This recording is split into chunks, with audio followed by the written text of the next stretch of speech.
ನಮಸ್ತೆ ಫ್ರೆಂಡ್ಸ್, ಎಲ್ಲರಿಗೂ ಕೌಶಲ್ ಟ್ರೇಡರ್ಗೆ ಸ್ವಾಗತ. ತುಂಬಾ ಜನ ಏನ್ ಹೇಳ್ತಿದ್ರಿ ಅಂತ ಹೇಳಿದ್ರೆ, ಸರ್ ನಾವು ಲ್ಯಾಪ್ಟಾಪ್ ಅಲ್ಲಿ ಹೇಗೆ ಆರ್ಡರ್ ಪ್ಲೇಸ್ ಮಾಡೋದು, ಹೇಗೆ ಬೈ ಮಾಡೋದು, ಹೇಗೆ ಸೆಲ್ ಮಾಡೋದು ಅಂತ ಹೇಳಿ ಅಂತ ಕೇಳಿದಿರಿ. ಅದಕ್ಕೋಸ್ಕರ ನಾನು ವೆಬ್ಸೈಟ್ ಅಲ್ಲಿ ಹೇಗೆ ಮಾಡೋದು ಅನ್ನೋದನ್ನ ತೋರಿಸ್ತಾ ಇದ್ದೀನಿ. ಸೊ ಈಗ ನೀವು ವೆಬ್ಸೈಟ್ ಒಳಗೆ ಲಾಗಿನ್ ಆಗಿದ್ದೀರಿ ಅಂತಾನೆ ತಿಳ್ಕೊಳ್ಳಿ. ಈಗ ಲಾಗಿನ್ ಮಾಡೋದು ನಿಮಗೆಲ್ಲರಿಗೂ ಗೊತ್ತಿದೆ. OTP ಹಾಕ್ಬೇಕು, ಪಾಸ್ವರ್ಡ್ ಹಾಕಿದ ತಕ್ಷಣ ಒಳಗೆ ಬರುತ್ತೆ, ಕರೆಕ್ಟ್ ಅಲ್ವಾ?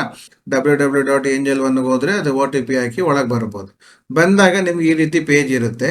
ಸೊ ನೀವೇನ್ ಮಾಡ್ತೀರಿ, ಈ ಪೇಜ್ ಅಲ್ಲಿ ಎರಡನೇದು ಟ್ರೇಡ್ 1 ಅಂತಿದೆ ನೋಡಿ, ಈ ಬಟನ್ ಅನ್ನ ಪ್ರೆಸ್ ಮಾಡ್ತೀರಿ. ಈ ಬಟನ್ ಅನ್ನ ಪ್ರೆಸ್ ಮಾಡೋದ್ರಿಂದ ನೀವು ಈ ಪೇಜ್ಗೆ ಬರ್ತೀರಿ. ಈ ಪೇಜ್ ಈ ರೀತಿ ಓಪನ್ ಇರುತ್ತೆ. ಸೊ ನೀವು ಇಲ್ಲಿ ಸರ್ಚ್ ಬೆಲ್ ಹೋಗಿ ನಿಮಗೆ ಬೇಕಾಗುವ ಸ್ಟ್ರೈಕ್ ಪ್ರೈಸ್ ಅನ್ನ ಫಸ್ಟ್ ಹಾಕೊಬೇಕು.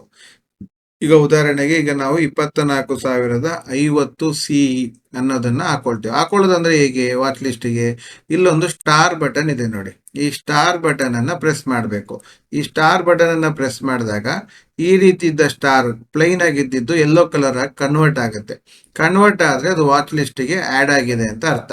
ಅದಾದ್ಮೇಲಿಂದ ಇನ್ನೊಂದು ಯಾವ್ದು ಬೇಕು, ಪಿ ಬೇಕು. ಒಂದು ಸಿ ಆದ್ಮೇಲಿಂದ ಇನ್ನೊಂದು ನಮಗೆ ಪಿ ಬೇಕು. ಸೊ ಈಗ ನಾವು ಪಿ ಸೈಡ್ ಅನ್ನ ಆಡ್ ಮಾಡ್ಕೊಳ್ತೀವಿ. 24,250 ನೋಡಿ, ಖಾಲಿ ಇರುತ್ತೆ. ಪ್ರೆಸ್ ಮಾಡ್ತಿದ್ದಂಗೆ ಸ್ಟಾರ್ ಬಟನ್ ಬರುತ್ತೆ, ಅದು ಬಂತು. ಬಂದ ಮೇಲಿಂದ ನೀವು ಔಟ್ ಹೊರಗಡೆ ಎಲ್ಲಾದ್ರೂ ಒಂದ್ ಕಡೆ ಪ್ರೆಸ್ ಮಾಡಿದ್ರೆ ಇದು ವಾಚ್ ಲಿಸ್ಟ್ ಅಲ್ಲಿ ಇದೆಲ್ಲ ಆಡ್ ಆಗಿದ್ದು ನಮ್ಗೆ ಕಾಣುತ್ತೆ. ಓಕೆನಾ? ಈಗ ಇಲ್ಲಿ ನಿಮಗೆ ಎರಡು ಬಟನ್ ಈಗ ತಿರ್ಗಾ ಕಾಣ್ತಾ ಇದೆ. ಏನ್ ಕಾಣ್ತಾ ಇದೆ? ಒಂದು ಬೈ ಬಟನ್ ಕಾಣ್ತಾ ಇದೆ, ಇನ್ನೊಂದು ಸೆಲ್ ಬಟನ್ ಕಾಣ್ತಾ ಇದೆ. ಸೊ ಸೆಲ್ ಮಾಡೋರು ಸೆಲ್ ಮಾಡ್ತಾರೆ. ನಾನು ಸೆಲ್ ಬಗ್ಗೆ ಹೇಳ್ತಾ ಇಲ್ಲ, ನಾನು ಬೈ ಬಗ್ಗೆ ಹೇಳ್ತಾ ಇದ್ದೀನಿ. ಯಾಕೆಂದ್ರೆ ಸೆಲ್ಗೂ ಪ್ರೊಸೀಜರ್ ಸ್ವಲ್ಪ ಸೇಮೇ, ಬಟ್ ಬೈ ಅನ್ನ ನಾವು ತಿಳ್ಕೊಳ್ಳೋಣ. ಯಾಕಂದ್ರೆ ನಾನು ಬೈಯಿಂಗ್ ಮಾತ್ರ ಫೋಕಸ್ ಕೊಡೋದ್ರಿಂದ ಬೈಯಿಂಗ್ ಬಗ್ಗೆ ಮಾತಾಡೋಣ. ಓಕೆನಾ? ಸೊ ಈಗ ನಾವೇನ್ ಮಾಡ್ತಿದೀವಿ, ಬೈಯಿಂಗ್ ಹೋಗ್ತಾ ಇದೀವಿ. ಬೈಯಿಂಗ್ ಅಲ್ಲಿ ಎರಡು ರೀತಿ ಇದೆ ಸರ್. ಒಂದೇನಂತ ಹೇಳಿದ್ರೆ ಬ್ರೇಕ್ಔಟ್ ಬೈಯಿಂಗ್. ಒಂದು ಬ್ರೇಕ್ಔಟ್ ಆದಾಗ ಬೈ ಮಾಡುವಂಥದ್ದು. ಉದಾಹರಣೆಗೆ ಈಗ ನಾವು ಇಲ್ಲೊಂದು ಲೈನ್ ಹಾಕೊಂಡಿದೀವಿ, 267 ಇಟ್ಕೊಂಡಿದೀವಿ. ಈ 267 ಏನಾರ ಬ್ರೇಕ್ ಆದಾಗ ಎಂಟ್ರಿ ಆಗ್ಬೇಕು ಅಂತ ಹೇಳೋದಕ್ಕೆ ಬೈ ಬಟನ್ ಬ್ರೇಕ್ಔಟ್ ಇರಬೇಕು. ಆಯ್ತಾ? ಅಂದ್ರೆ ನಾವೀಗ ಎರಡು ರೀತಿಯಲ್ಲಿ ಹೇಳ್ತೀವಿ. ನಾವು ಕೋರ್ಸ್ ಅಲ್ಲೆಲ್ಲ ಹೇಳುವಂಥದ್ದು ಏನಂದ್ರೆ, ಒಂದು ಬ್ರೇಕ್ಔಟ್ ಎಂಟ್ರಿ, ಇನ್ನೊಂದು ರೀಟೆಸ್ಟ್ ಎಂಟ್ರಿ ಅಂತ ಎರಡು ಹೇಳ್ತೀವಿ. ಬ್ರೇಕ್ಔಟ್ ಆದಾಗ ಎಂಟ್ರಿ ಆಗೋದಕ್ಕೆ ಬ್ರೇಕ್ಔಟ್ ಎಂಟ್ರಿ ಅಂತ ಕರಿತೀವಿ. ರೀಟೆಸ್ಟ್ ಆದಾಗ ಆಗೋ ಎಂಟ್ರಿಗೆ ರೀಟೆಸ್ಟ್ ಎಂಟ್ರಿ ಅಂತ ಕರಿತೀವಿ. ಹಂಗಂದ್ರೆ ಏನು ಅಂತ ಗೊತ್ತಾಗ್ಲಿಕ್ಕೋಸ್ಕರ ನೀವು ನಮ್ಮ ಕೋರ್ಸ್ ಅಲ್ಲಿ ಸೇರ್ಕೊಳ್ಳಿ. ಅದು ಇಲ್ಲಿ ನಾವು ಬ್ರೇಕ್ಔಟ್ ರೀಟೆಸ್ಟ್ ಎಂಟ್ರಿ ಮಾಡೋದು ಹೇಗೆ ಅನ್ನೋದನ್ನ ಹೇಳ್ತಾ ಇದ್ವಿ. ಓಕೆನಾ? ಸೊ ಬ್ರೇಕ್ಔಟ್ ಎಂಟ್ರಿಗೆ ಒಂದು ಮೆಥಡ್ ಬೇರೆ ಇದೆ.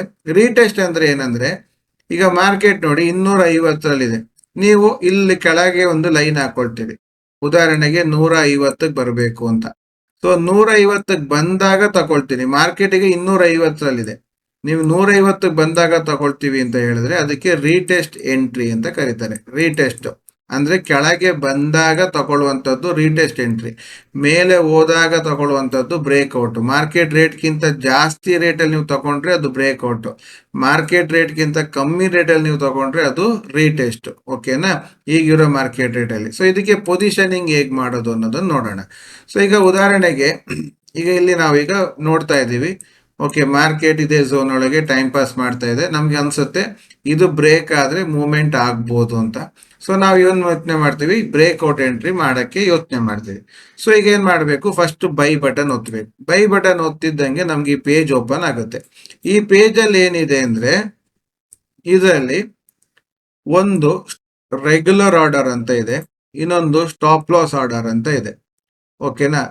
ಬೈ ಡಿಫಾಲ್ಟ್ ಆಗಿ ಅದು ರೆಗ್ಯುಲರ್ ಇರುತ್ತೆ. ರೆಗ್ಯುಲರ್ ಅಂದ್ರೆ ಏನು, ಅದಕ್ಕೆ ನಾವು ಲಿಮಿಟ್ ಪ್ರೈಸ್ ಸೆಟ್ ಮಾಡಿ ಕೆಳಗಡೆ ಬೈ ಮಾಡೋದಕ್ಕೆ ರೆಗ್ಯುಲರ್. ಸ್ಟಾಪ್ ಲಾಸ್ ಆರ್ಡರ್ ಅಂದ್ರೆ ಏನು ಅಂತ ಹೇಳಿದ್ರೆ, ಬ್ರೇಕ್ಔಟಿಗೆ ನಾವು ಸ್ಟಾಪ್ ಲಾಸ್ ಅಂತ ಇಟ್ಕೊಬೇಕು. ರೆಗ್ಯುಲರ್ ಅಲ್ಲ, ಸ್ಟಾಪ್ ಲಾಸ್ ಅಂತ ತಗೊಬೇಕು. ರೆಗ್ಯುಲರ್ ಯಾವ್ದಕ್ಕೆ, ರೀಟೆಸ್ಟ್ ಗೆ. ಅದ್ರ ಬಗ್ಗೆ ನಾನು ನೆಕ್ಸ್ಟ್ ಹೇಳ್ತೀನಿ. ಈಗ ನಾವು ಸ್ಟಾಪ್ ಲಾಸ್ ಬಗ್ಗೆ ನೋಡ್ತೀವಿ. ಯಾಕೆ ಸ್ಟಾಪ್ ಲಾಸ್ ನೋಡ್ತಾ ಇದೀವಿ ಅಂದ್ರೆ, ಬ್ರೇಕ್ಔಟ್ ಆದಾಗ ತಗೊಳ್ಳುವಂತದ್ದು. ಓಕೆನಾ? ಇದಾದ್ಮೇಲಿಂದ ನಿಮಗ್ ಬರುವಂತ ತಿರ್ಗಾ ಇಲ್ಲಿ ಎರಡು ಬಟನ್ ಇದೆ. ಒಂದು ಇಂಟ್ರಾಡೇ, ಇನ್ನೊಂದು ಕ್ಯಾರಿ ಫಾರ್ವರ್ಡ್ ಅಂತ. ಎರಡರಲ್ಲೂ ನಿಮ್ಗೆ ರೇಟ್ ಸೇಮ್, ಬ್ರೋಕರೇಜ್ ಸೇಮ್, ಎಲ್ಲ ಸೇಮ್. ನಿಮ್ಗೆ ಅಲ್ಲಿ ಯಾವುದೇ ರೀತಿಯ ಬದಲಾವಣೆಗಳಿಲ್ಲ. ಬ್ರೇಕ್ಔಟ್ಗೂ ರಿಟೆಸ್ಟ್ಗೂ ಇಂಟ್ರಾಡೇ ಕ್ಯಾರಿ ಫಾರ್ವರ್ಡ್ ಎಲ್ಲ ರೇಟ್ ಸೇಮೇ. ಬ್ರೋಕರೇಜ್ 20-40 ರೂಪಾಯಿ. ಹಾಗಾಗಿ ಅದು ಯಾವ್ದಲ್ಲಿದ್ರು ನಡೆಯುತ್ತೆ. ನಿಮಗೆ ಯಾವ್ದು ಬೇಕೋ ಅದನ್ನ ಇಟ್ಕೊಳ್ಳಿ. ಕ್ಯಾರಿ ಫಾರ್ವರ್ಡ್ ಅಂದ್ರೆ ಅದನ್ನ ನೀವು ನಾಳೆಗೂ ಇಟ್ಕೊಂಡು ಹೋಗ್ಬೋದು. ಇಂಟ್ರಾಡೇ ಅಂದ್ರೆ ಅವತ್ತೇ 3 ಗಂಟೆಗೆ ಅದು ನಿಮ್ಮನ್ನ ಹೊರಗೆ ಹಾಕುತ್ತೆ. ತಪ್ಪಿ ನಾವು ಯಾವತ್ತೂ ಇಂಟ್ರಾಡೇ ನಲ್ಲಿ ಇದ್ರೆ ಸೇಫ್. ಯಾಕೆಂದ್ರೆ ಅವತ್ತಿನ ಕೆಲಸ ಅವತ್ತೇ ಮುಗ್ದೋಗುತ್ತೆ. ಲಾಸೋ ಏನೋ ಒಂದು ಅವತ್ತು ಮುಗ್ದೋಗುತ್ತೆ. ಕ್ಯಾರಿ ಫಾರ್ವರ್ಡ್ ಇಟ್ಕೊಂಡ್ಬಿಟ್ಟಿದ್ರಿ ಅಂದ್ರೆ, ಗೊತ್ತಿಲ್ಲದೆ ಅದೇನಾದ್ರು ನೀವು ಎಕ್ಸಿಟ್ ಆಗ್ಲಿಲ್ಲ ಅಂತ ಹೇಳಿದ್ರೆ ಅದು ನಾಳೆಗೆ ತಳ್ಳುತ್ತೆ, ನಾಳೆ ಏನಾಗುತ್ತೋ ಗೊತ್ತಿಲ್ಲ ಮಾರ್ಕೆಟ್ ಅಲ್ವಾ. ಸೊ ಇದನ್ನ ನೋಡ್ಕೊಬೇಕು, ಯಾವತ್ತು ಇಂಟ್ರಾಡೇನಲ್ಲಿ ಇದ್ರೆ ಸೇಫ್. ಓಕೆನಾ.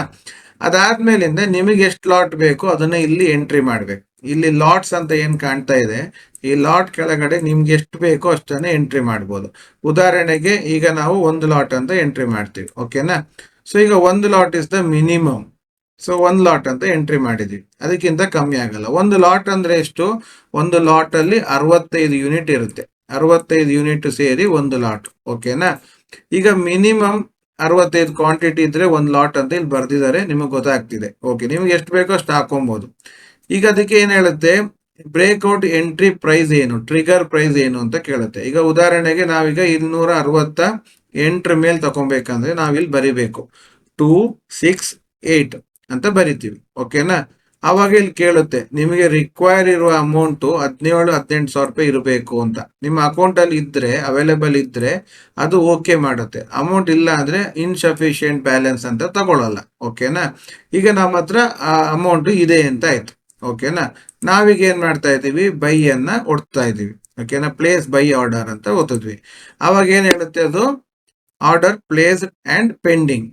ಅಂದ್ರೆ ಏನಾಯ್ತು, ಆರ್ಡರ್ ಪ್ಲೇಸ್ ಆಗಿದೆ, ಪೆಂಡಿಂಗ್ ಅಲ್ಲಿ ಇದೆ. ಎಲ್ಲಿ ಪೆಂಡಿಂಗ್ ಅಲ್ಲಿ ಇರುತ್ತೆ, ನೀವು ಆರ್ಡರ್ ಅಂತ ಒಂದು ಕಾಲಮ್ ಇದೆ ನೋಡಿ. ಈಗ ಇಲ್ಲಿ ಟ್ರೇಡ್ 1 ಇದೆ, ಪೋರ್ಟ್ಫೋಲಿಯೋ ಇದ್ದಂಗೆ ಇಲ್ಲಿ ಆರ್ಡರ್ ಅಂತ ಒಂದು ಕಾಲಮ್ ಇದೆ. ಈ ಆರ್ಡರ್ ಇರೋ ಕಾಲಮ್ ಆಗಿ ನೀವು ಬಂದ್ರಿ ಅಂತ ಆದ್ರೆ ನಿಮ್ಮ ಆರ್ಡರ್ ಇಲ್ಲಿ ವೇಟಿಂಗ್ ಅಲ್ಲಿ ಇದೆ. ಈಗ ನಿಮ್ಗೆ 268 ತಗೊಳ್ಳೋಣ ಅಂತ ಅನ್ಸಿರುತ್ತೆ. ಇನ್ನು ಸ್ವಲ್ಪ ಹೊತ್ತಾದ್ಮೇಲಿಂದ ಇನ್ನು ಕೆಳಗೆ ಬಂದಾಗ ಇನ್ನು ಬೇಗನೆ ತಗೊಳ್ಳೋಣ ಅಂತ ಅನ್ಸಿರುತ್ತೆ. ಆ ಟೈಮಲ್ಲಿ ನೀವು ಅದಕ್ಕೆ ಬೇಕಾಗುವ ರೀತಿಯಲ್ಲಿ ನೀವು ಅದನ್ನ ಪ್ಲಾನಿಂಗ್ ಅನ್ನ ಮಾಡ್ಕೊಬಹುದು. ಅದಕ್ಕೆ ಇಲ್ಲಿ ನಿಮ್ಗೆ ಎಡಿಟ್ ಆಪ್ಷನ್, ನೀವು ಅದ್ರ ಸ್ಕ್ರೀನ್ ಹತ್ರ ಅದ್ರ ಬಂದ್ರೇನೆ ಸಾಕು, ಅದು ನಿಮ್ಗೆ ಎಡಿಟ್ ಬಟನ್ ಅನ್ನ ತೋರಿಸುತ್ತೆ. ಎಡಿಟ್ ಬಟನ್ ಅನ್ನ ಪ್ರೆಸ್ ಮಾಡಿದ್ರೆ ತಿರ್ಗಾ ಅದು ರೇಟ್ ಚೇಂಜ್ ಮಾಡೋದಕ್ಕೆ ಸೇಮ್ ಪೇಜ್ ಅನ್ನ ಕೊಡುತ್ತೆ. ನೀವು ತಿರ್ಗಾ ಬೇಕಿದ್ರೆ ರೇಟ್ ಚೇಂಜ್ ಮಾಡ್ಬೋದು. ಫಾರ್ ಎಕ್ಸಾಂಪಲ್ ಈಗ 268 ಇದ್ದಿದ್ದನ್ನ ನಾನು 260 ಮಾಡ್ತೀನಿ. ಚೇಂಜ್ ಮಾಡಿದೆ, ಕನ್ಫರ್ಮ್ ಮಾಡಿದೆ. ಯಾವಾಗ್ಲೂ ಮಾರ್ಕೆಟ್ಗಿಂತ ಹೈಯೇ ಇರಬೇಕು, ಲೋ ಇಡಕ್ ಹೋಗ್ಬೇಡಿ. ಲೋ ಇಟ್ಟರೆ ತಕೊಂಡ್ಬಿಡುತ್ತೆ. ಓಕೆನಾ. ಹೈ, ಈಗ ಮಾರ್ಕೆಟ್ 247ರಲ್ಲಿದೆ, ಸೊ ನಾನು 260 ಇಟ್ಟೆ.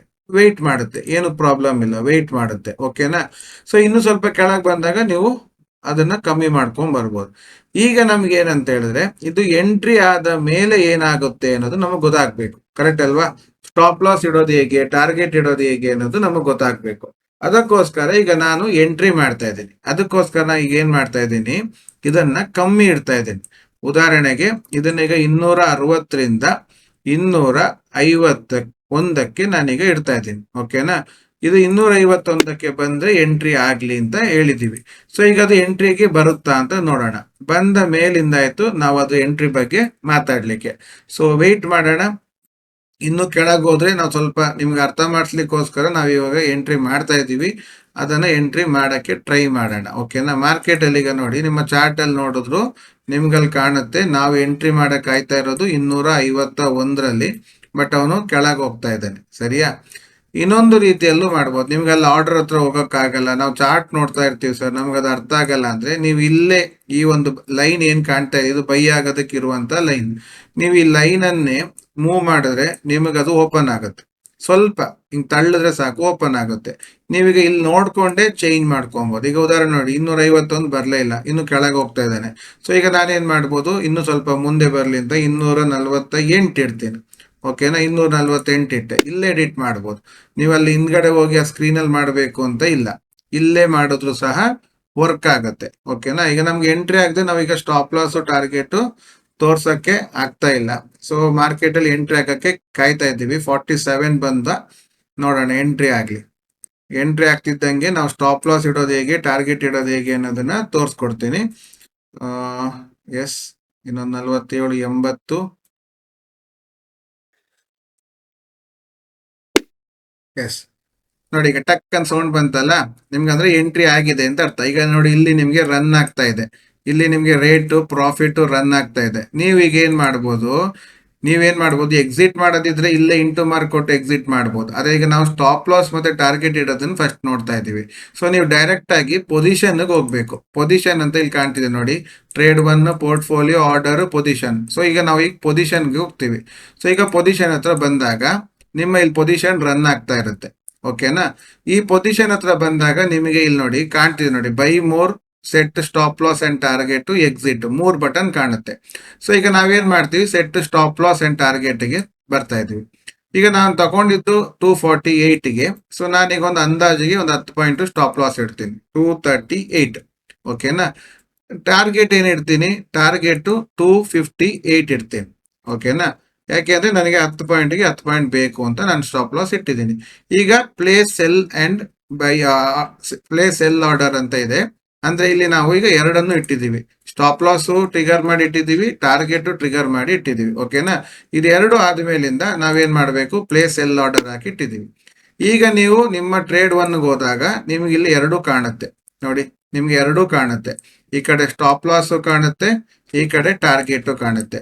ಈಗ ಮಾರ್ಕೆಟ್ ಸೀದಾ ಕೆಳಗೆ ಬಂದು ಟ್ರಿಗರ್ ಆದ್ರೆ ನಿಮ್ಮ ಸ್ಟಾಪ್ ಲಾಸ್ ಟ್ರಿಗರ್ ಆಗುತ್ತೆ, ನಿಮ್ಮನ್ನು ಹೊರಗೆ ಹಾಕುತ್ತೆ.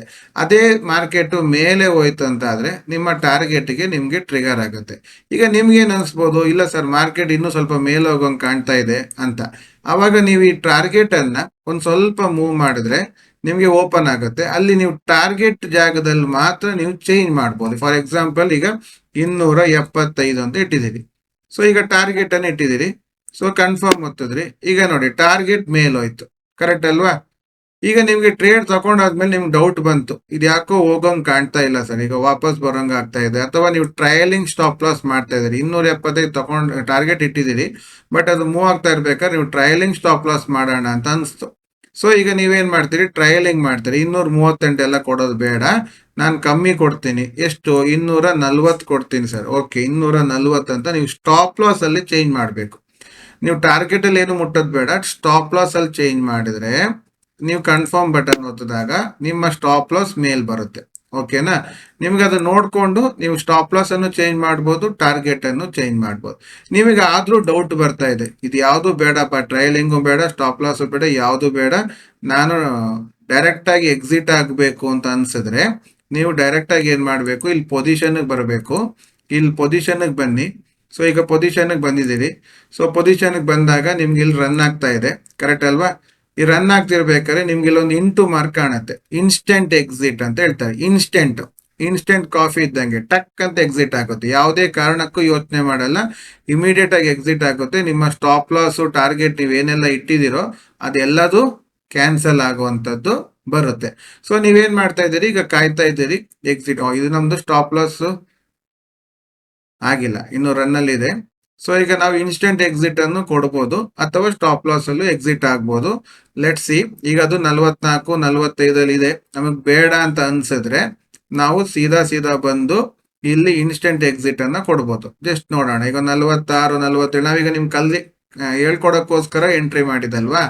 ಎಷ್ಟು ಹತ್ರ ಬರ್ತಾನೋ ಅಷ್ಟು ಬರ್ಲಿ, ಅವಾಗ ನಾವು ಬಿಡೋ ಪ್ಲಾನ್ ಮಾಡೋಣ. ಓಕೆನಾ. ಇನ್ಸ್ಟೆಂಟ್ ಎಕ್ಸಿಟ್ ಅಂದ್ರೆ ಹೇಗಿರುತ್ತೆ ಅಂತ. ಈಗ ಅದು ಟ್ರಿಗರ್ ಆಗಿ ಎಕ್ಸಿಟ್ ಆಗೋದು ಬೇರೆ, ಅದು ಟ್ರಿಗರ್ ಆದಾಗ ನಿಮ್ಮನ್ನು ಹೊರಗೆ ಹಾಕುತ್ತೆ. ಇನ್ಸ್ಟೆಂಟ್ ಎಕ್ಸಿಟ್ ಹೇಗಿರುತ್ತೆ ಅಂದ್ರೆ ಆ ರೇಟ್ ನೋಡ್ತಿದ್ದಂಗೆನೆ ನೀವು ಇಲ್ಲಿ P&L ನೋಡ್ತಾ ಇದ್ದೀರಿ. ಓಕೆ, 150 ಲಾಸ್ ಕಾಣ್ತಿದೆ, 140, ಕರೆಕ್ಟ್ ಅಲ್ವಾ. ನಮ್ಗೆ ಯಾವಾಗ ಅದು ನ್ಯೂಟ್ರಲ್ ಆಗುತ್ತೋ ಬೇಡ ಅನ್ಸುತ್ತೋ ಆವಾಗ ನಾವು ಇಲ್ಲಿ ಇನ್ಸ್ಟೆಂಟ್ ಎಕ್ಸಿಟ್ ಅನ್ನ ಒತ್ತೋದು. ಇನ್ಸ್ಟೆಂಟ್ ಎಕ್ಸಿಟ್ ಒತ್ತಿದಂಗೆನೆ ಅದು ನಮ್ಮನ್ನ ಹೊರಗೆ ಹಾಕುತ್ತೆ.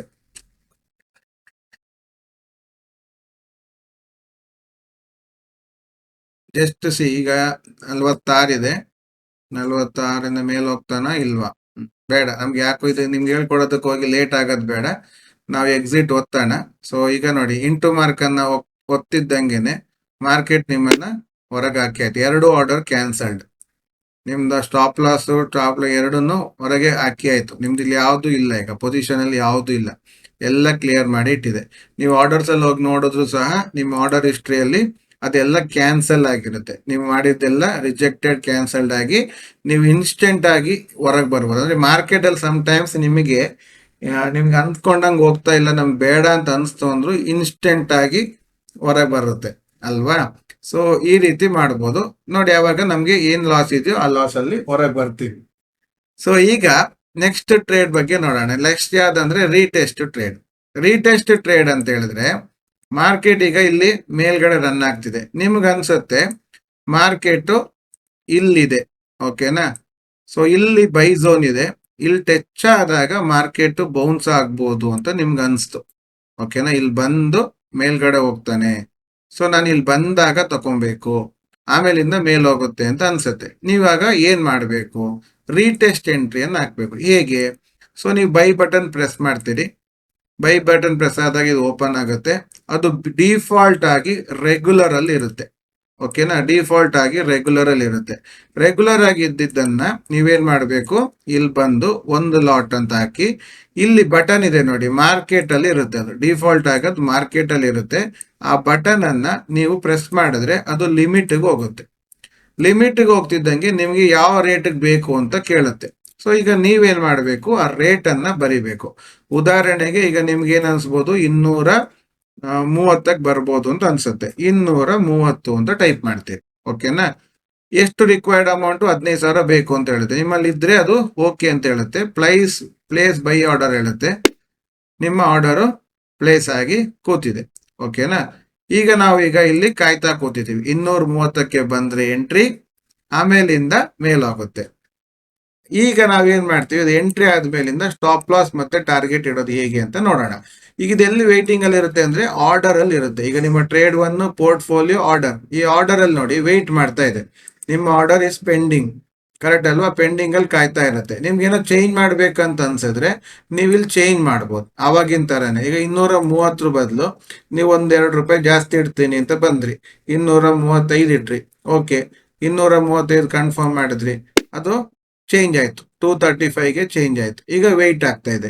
ಇದೇ ತರ ನೀವು ಚಾರ್ಟ್ ಅಲ್ಲೂ ಮಾಡ್ಬೋದು. ನಾನು ಅವಾಗ ಹೇಳ್ದಾಗೇನೆ ಇಲ್ಲಿ ಚಾರ್ಟ್ ಅಲ್ಲೂ ನೀವು ಮಾಡ್ಬೋದು. ಈಗ ಉದಾಹರಣೆಗೆ ನಿಮ್ಗೆ ಇಲ್ಲಿ ಚಾರ್ಟ್ ಅಲ್ಲೇ ನೋಡ್ತಾ ಇದ್ದಂಗೆನೆ ಕ್ಯಾಂಡ್ಲು ಇಲ್ಲಿಂದ ಹೋಗ್ಬೋದು ಅಂತ ಅನ್ಸ್ತು, ನೀವು ಈಗ ಮೇಲ್ಗಡೆ ಬರಬೇಕು ಅಂತ ಅನಿಸ್ತು. ಸೊ ಈಗ ನೀವೇನ್ ಮಾಡ್ಬೋದು, ಇಲ್ಲಿ ಸ್ವಲ್ಪ ಮೂವ್ ಮಾಡಿದ್ರೆ ತಿರ್ಗಾ ಈ ಪೇಜ್ ಓಪನ್ ಆಗುತ್ತೆ. ಸೊ ಈಗ ನೀವೊಂದು ಅಂದಾಜಿಗೆ ಇಲ್ಲಿ 42 ಮಾರ್ಕೆಟ್ಗಿಂತ ಕಮ್ಮಿ ಇರಬೇಕು, 42 ಆಗ್ತಿದೆ. ಸೊ ಈಗ ಏನಾಯ್ತು, ಅದು ಬೈ ಆರ್ಡರ್ ಇಲ್ಲಿಗೆ ಬಂದು ಟ್ರಿಗರ್ ಆಯ್ತು. ಓಕೆನಾ? ಇಲ್ಲಿ ಟ್ರಿಗರ್ ಆದ್ಮೇಲಿಂದ ನೀವು ಸ್ಟಾಪ್ ಲಾಸ್ ಟಾರ್ಗೆಟ್ ಇಡೋದಕ್ಕೆ ನಮ್ಗೆ ವ್ಯವಸ್ಥೆ ಇದೆ. ಓಕೆನಾ? ಈಗ ಇದು ಬರ್ತಾ ಇಲ್ಲ. ಸೊ ನಾವೀಗ ಏನ್ ಮಾಡೋಣ, ಇದನ್ನ ಇನ್ನು ಸ್ವಲ್ಪ ಮೇಲ್ ತಗೊಂಡು ಹೋಗೋಣ. 40 ನಿಮ್ ತೋರ್ಸಕ್ಕೋಸ್ಕರ ಸ್ಟಾಪ್ ಲಾಸ್ ಹೇಗೆ ಇಡಬೇಕು ಅನ್ನೋದನ್ನ ತೋರ್ಸಕ್ಕೋಸ್ಕರ ನಾವಿಲ್ಲಿ ಕನ್ಫರ್ಮೇಶನ್ ಕೊಡ್ತಾ ಇದ್ದೀವಿ. ಓಕೆನಾ? ಈಗ ಅದು ಎಂಟ್ರಿ ಆಗ್ಲಿಕ್ಕೆ 247ಕ್ಕೆ ನಾವು ಎಂಟ್ರಿ ಹಾಕಿಟ್ಟಿದ್ದೀವಿ. ಓಕೆ, 247ಕ್ಕೆ ಎಂಟ್ರಿ ಹಾಕಿಟ್ಟಿದ್ದೀವಿ. ಎಂಟ್ರಿ ಆದ್ಮೇಲಿಂದ ನಾವು ಮಾರ್ಕೆಟ್ ಅಲ್ಲಿ ಅದು ಸ್ಟಾಪ್ ಲಾಸ್ ಇಡೋದು ಹೇಗೆ, ಟಾರ್ಗೆಟ್ ಇಡೋದು ಹೇಗೆ ಅಂತ ನೋಡೋಣ. ಹಾಗಾಗಿ ವೆಯ್ಟ್ ಮಾಡೋಣ. 247 ಎಂಟ್ರಿ ಆಗ್ಬೇಕು. ಎಸ್, ಎಂಟ್ರಿ ಆಯ್ತು ನೋಡಿ, ಟಿಕ್ ಅನ್ ಸೌಂಡ್ ಕೇಳ್ತಲ್ಲ, ಎಂಟ್ರಿ ಆಯ್ತು. ಎಂಟ್ರಿ ಆಗ್ತಿದ್ದಂಗೆ ನೀವು ಪೊಸಿಷನ್ ಬರಬೇಕು. ಪೊಸಿಷನ್ ಬರ್ತಿದ್ದಂಗೆ ನಿಮ್ಗೆ ಇಲ್ಲಿ ಆವಾಗಿನ ತರನೇ ಸ್ಟಾಪ್ ಲಾಸ್ ಟಾರ್ಗೆಟ್ ಕಾಣುತ್ತೆ. ಸೊ ಸ್ಟಾಪ್ ಲಾಸ್ ಟಾರ್ಗೆಟ್ ಇಡ್ತೀರಿ. ನೀವು ತಗೊಂಡಿದ್ದು 247ಗೆ. ಸೊ ನೀವು ಸ್ಟಾಪ್ ಲಾಸ್ 10 ಪಾಯಿಂಟ್ 237 ಇಡ್ತೀರಿ, ಅಂಡ್ ಟಾರ್ಗೆಟ್ ನೀವು 10 ಪಾಯಿಂಟ್ಸ್ ಇಡ್ತೀರಿ, ಲೈಕ್ 257. ಓಕೆನಾ? ಎರಡನ್ನು ಇಟ್ಟು ನೀವು ಪ್ಲೇಸ್ ಸೆಲ್ ಆರ್ಡರ್ ಅಂತ ಒತ್ತಿದ್ರೆ ನಿಮ್ಗೆ ಅಲ್ಲಿ ಆರ್ಡರ್ ಅಲ್ಲಿ 2 ಪೆಂಡಿಂಗ್ ಅಲ್ಲಿ ಕಾಣ್ತಾ ಇದೆ. ನಿಮ್ಗೆ ಏನಾದ್ರು ಎಡಿಟ್ ಮಾಡ್ಬೇಕಿದ್ರೆ ಇಲ್ಲಿ ಬಂದು ಎಡಿಟ್ ಮಾಡ್ಬೋದು, ಎಡಿಟ್ ಮಾಡಿ ಚೇಂಜ್ ಮಾಡಿ ನೋಡ್ಬೋದು. ಇಲ್ಲ ಅಂತ ಹೇಳಿದ್ರೆ ನೀವು ಇಲ್ಲಿ ಟ್ರೇಡ್ ಇಲ್ಲದ ಹೋದಾಗ್ಲೇ ನಿಮ್ಗೆ ಇಲ್ಲಿ ಕಾಣುತ್ತೆ. ಓಕೆನಾ? ಈಗ ನೋಡಿ ನಮ್ದು ಟ್ರೇಡ್ ಈಗ ಚಾಲ್ತೋಲ್ ಇದೆ. ಈಗ ಅದು ಸ್ಟಾಪ್ ಲಾಸ್ ಹತ್ರಕ್ಕೆ ಬರ್ತಾ ಇದೆ. ಸ್ಟಾಪ್ ಲಾಸ್ ಹತ್ರ ಆಗ್ತಿದ್ದಂಗೆನೆ ನೋಡಿ ಅದು ನಿಮ್ಮನ್ನು ಹೊರಗೆ ಹಾಕಿ ಹೋಗುತ್ತೆ. ಮೇಲ್ಗಡೆ ಹೋದ್ರೆ ಟಾರ್ಗೆಟ್ ನೋಡಿ ನಮ್ಮನ್ನು ಹೊರಗೆ ಹಾಕಿ ಆಯ್ತು. ಈಗ target cancelled, stop loss hit ಆಗಿದೆ. ಸೊ ನೀವು ಪೊಸಿಷನ್ ಅಲ್ಲಿ ನೋಡಿದ್ರೆ ನಿಮ್ಗೆ ಇದು ಸ್ಟಾಪ್ ಲಾಸ್ ಹಿಟ್ ಆಗಿದೆ. ಕರೆಕ್ಟಾ? ನೀವು ಆರ್ಡರ್ಸ್ ಅಲ್ಲಿ ಹೋಗಿ ನೋಡಿ, ನಿಮ್ಗೆ ಅದು ಕ್ಲಾರಿಟಿ ಕೊಡುತ್ತೆ. ಒಂದು ಆಟೋಮೆಟಿಕ್ ಆಗಿ ಕ್ಯಾನ್ಸಲ್ಡ್ ಆಗಿರುತ್ತೆ, ಸ್ಟಾಪ್ ಲಾಸ್ ಎಕ್ಸಿಕ್ಯೂಟೆಡ್ ಆಗಿರುತ್ತೆ. ಸೊ ಸ್ಟಾಪ್ ಲಾಸ್ ಅಲ್ಲಿ ನಿಮ್ಮನ್ನು ಹೊರಗೆ ಹಾಕಿದೆ ಅಂಡ್ ಎಂಟ್ರಿ ಆಗಿದೆ, ಟಾರ್ಗೆಟ್ ಕ್ಯಾನ್ಸಲ್ ಆಗಿದೆ. ಓಕೆನಾ? ಈ ರೀತಿಯಲ್ಲಿ ನೀವು ಸ್ಟಾಪ್ ಲಾಸ್, ಟಾರ್ಗೆಟ್, ಅದಾದ್ಮೇಲಿಂದ ಬ್ರೇಕ್ಔಟ್ ಅಲ್ಲೂ ಇದರಲ್ಲಿ ಎಲ್ಲದೂ ಮಾಡ್ಬೋದು. ಅಲ್ಲೂ ಸಹ ರನ್ನಿಂಗ್ ಆಗ್ತಿರ್ಬೇಕಾದ್ರೆ ಆವಾಗ ತೋರಿಸಿದಾಗೆ ಪೊಸಿಷನ್ ಅಲ್ಲಿ ಹೋಗಿ ಸಹ ಇಂಟು ಮಾರ್ಕ್ ಕೊಟ್ಟು ಇನ್ಸ್ಟೆಂಟ್ ಆಗಿ ನೀವು ಎಕ್ಸಿಟ್ ಆಗ್ಲಿಕ್ಕೆ ಆಗತ್ತೆ. ಓಕೆನಾ? ಸೊ ಇದು ಮಾರ್ಕೆಟ್ ಅಲ್ಲಿ ಇರುವಂತಹ ವ್ಯವಸ್ಥೆ. ಸೊ ಇದನ್ನ ಸ್ವಲ್ಪ ಗಮನ ಕೊಟ್ಟು ನೋಡಿ, 2 ಸಲ ವಿಡಿಯೋ ನೋಡಿ, ಅರ್ಥ ಆಗ್ಲಿಲ್ಲ ಅಂದ್ರೆ ನಿಮ್ಗೆ ಅರ್ಥ ಆಗುತ್ತೆ. ಸೊ ಇದನ್ನ ಮಾಡ್ಕೊಂಡ್ರೆ ನಿಮಗೆ ಗೊತ್ತಾಗುತ್ತೆ. ಈ ಸೈಡ್ ಅಲ್ಲಿ ನಿಮಗೆ ಕಾಣುತ್ತೆ ವಾಚ್ ಲಿಸ್ಟ್, ಪೊಸಿಷನ್ಸ್ ಇದೆಲ್ಲ ಇಲ್ಲೇ ಕಾಣುತ್ತೆ. ರನ್ ಆಗ್ತಿರ್ಬೇಕಾದ್ರೆ ಇದು ನೋಡ್ಬೋದು. ಬಟ್ ಇಲ್ಲಿ ಅಡ್ಜಸ್ಟ್ಮೆಂಟ್ ಮಾಡ್ಲಿಕ್ಕೆ ಅಷ್ಟು ಪ್ರಾಪರ್ ಆಗಿರಲ್ಲ. ಮೇಲ್ಗಡೆ ಹೋದ್ರೆ ಸ್ವಲ್ಪ ನಿಮ್ಗೆ ಈಸಿಯಾಗಿ ಅಡ್ಜಸ್ಟ್ಮೆಂಟ್ ಮಾಡಿಡಕ್ಕೆ ವ್ಯವಸ್ಥೆ ಇದೆ. ಸೊ ಆ ವ್ಯವಸ್ಥೆಗೆ ನೀವು ಆರಾಮಾಗಿ ಸೆಟ್ ಆದ್ರೆ ನಿಮ್ಗೆ ಅದು ಚೆನ್ನಾಗಿ ಕಾಣುತ್ತೆ. ಸೊ ನೋಡೋಣ ನೆಕ್ಸ್ಟ್ ವಿಡಿಯೋದಲ್ಲಿ. ನಿಮ್ಮೆಲ್ಲರಿಗೂ ಧನ್ಯವಾದಗಳು.